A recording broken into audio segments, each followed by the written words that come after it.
Welcome to the Michigan Golfer Show with your host, Bill Shelton. Join us each week as we explore the people, the places, and the events that shape our great game.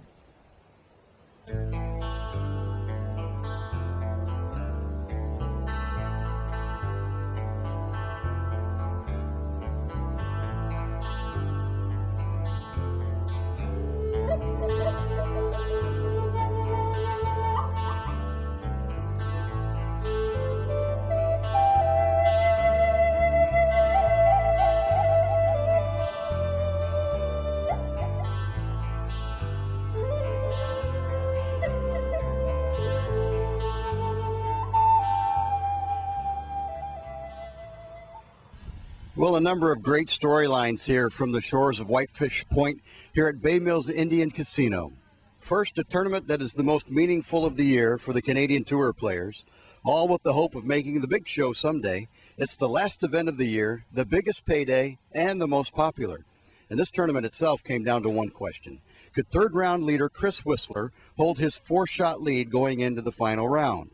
Whistler played like a man with a big lead, conservatively, which resulted in a 2-under par 70 and an expanded 5-shot lead over 4 other golfers.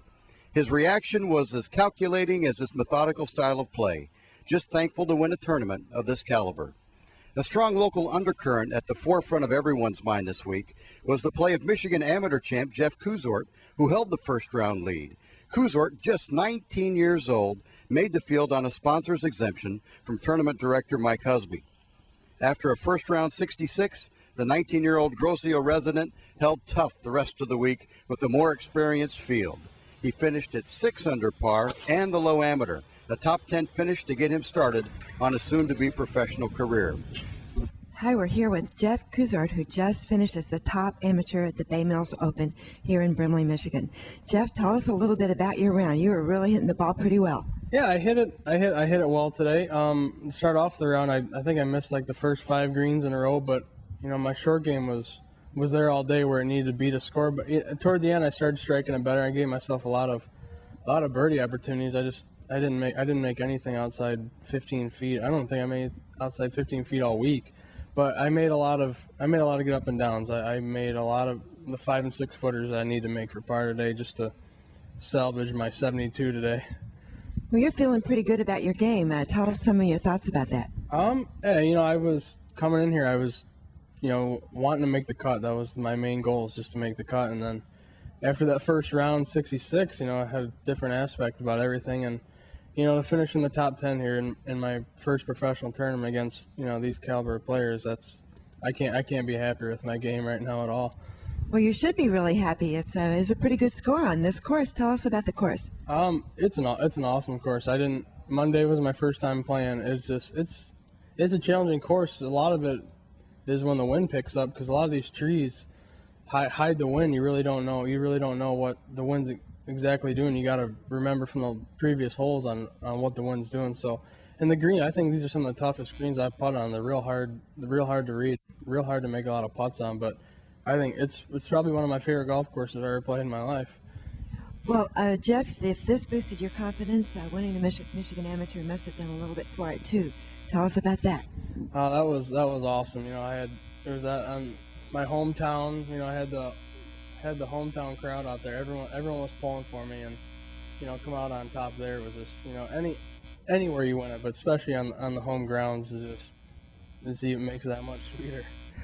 Well, now, I know you're about to be a student at Eastern Michigan University, and you may delay that to continue playing golf. You've got a decision to make, right? Yes, I do. I have a very important decision to make. I know what I want to do. I need to think things over and get it more planned out a little bit, just to have a backup plan. But right now, it's still I'm undecided.